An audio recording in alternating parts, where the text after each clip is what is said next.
Bonjour, aujourd'hui on va essayer de faire un peu comme pour le VF19 mais en un peu plus vite avec une Valkyrie de Macross 7 qui est le VF17S, alias la Stealth Valkyrie.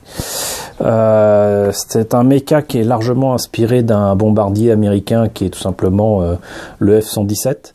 Et je l'ai en version 1.44 de chez Bandai en plastique et en version 1.72 et Batroid de chez Wave. Donc on va voir ça immédiatement, voir immédiatement ce que ça donne. Alors ce VF17S de chez Bandai en plastique, là aussi petite présentation rigolote et très colorée de cette Valkyrie. On voit ici que nous avons donc encore une fois une version Fighter et une version Batroid. Particularité, la version Batroid a droit à deux têtes différentes et du coup à deux coloris différents. Il y en a un qui est avec bande blanche et l'autre qui est avec bande jaune, si je ne me trompe pas.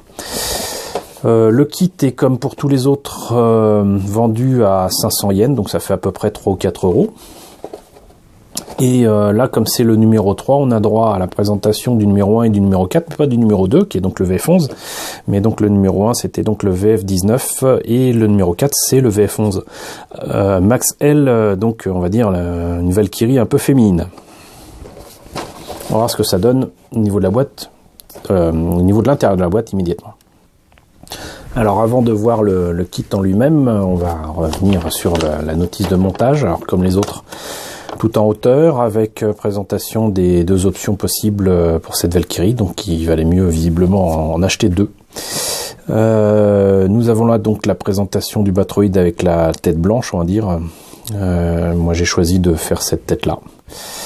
Mais bon, à chacun son truc, et selon qu'on prenne c'est une tête ou l'autre, c'est des bandes blanches ou des bandes jaunes. L'arme, je sais pas pourquoi elle est présentée en marron. Les détails du cockpit. La notice de montage donc avec beaucoup de pièces qui sont quand même en deux parties à limer et à poncer. Des autocollants à mettre, je me refuse à le faire ici mais c'était possible. Les deux têtes en option, le buste, la totalité du Batroid monté, le fighter qui semble être fait assez rapidement et puis avec des gros trains d'atterrissage qui sont absolument affreux. Et voilà, vous avez terminé votre kit du VF 17S Stealth Valkyrie. Ça va me permettre de vous montrer aussi des options qui étaient proposées à l'époque par une société qui s'appelle, je crois, Tect. Et mais d'abord, on va parler donc de ce kit plastique. Je l'avais commencé, je l'ai pas terminé, comme vous le voyez donc, ou pas. J'avais quand même commencé à limer, à poncer correctement les jointures des bras ici. Donc comme je disais, j'ai choisi de faire cette option-là avec cette tête-ci.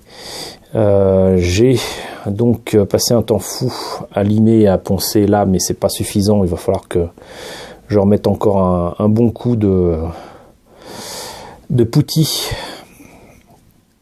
Et voilà, sinon à l'intérieur des bras, là, il y a certainement de quoi faire en termes de détaillage, ou alors tout simplement de faire un trou dedans. Cette main n'a pas tenu, mais c'est une main donc de Tect en résine. Je reviendrai dessus pour vous montrer un petit peu ce que ça donne. L'arme est énorme et tient normalement comme ça, là, voilà. Là, c'est la seconde tête, hein. On va pas s'en débarrasser comme ça. Ça, c'est les canons de cette seconde tête parce qu'il n'y a que les canons qui dépassent de la version Fighter. La version Fighter que voici, que j'ai commencé, que je n'ai jamais terminé. Pourtant, elle était un peu plus facile que le Batroid. Je l'avais peint en noir mat, mais alors ça me plaisait pas. J'ai essayé de mettre un petit peu de couleur là-dessus avec une couleur métallique, mais le résultat n'a pas dû me plaire. Enfin bon, ça remonte à très longtemps. J'ai dû commencer à le monter il y a 17 ans de ça. Et ça nous rajeunit pas. Donc voilà ce que ça donne pour ce fighter. Et alors donc, comme je disais, qu'est-ce que c'est que ces kits de conversion Tect qui étaient proposés? Tect proposait en fait des kits de conversion qui permettaient de faire notamment la version Gearwalk entre le Batroid et le Fighter. et d'avoir d'autres pièces à disposition pour faire d'autres options. Donc là par exemple, oui, donc je confirme, c'est TECT. Pour faire la version VF17S ou D, on avait là des pièces qui permettaient de le détailler, de faire une version avec le radome, donc une version de reconnaissance. Visiblement, il y a peut-être les pièces nécessaires pour faire le gearwalk, je sais pas trop.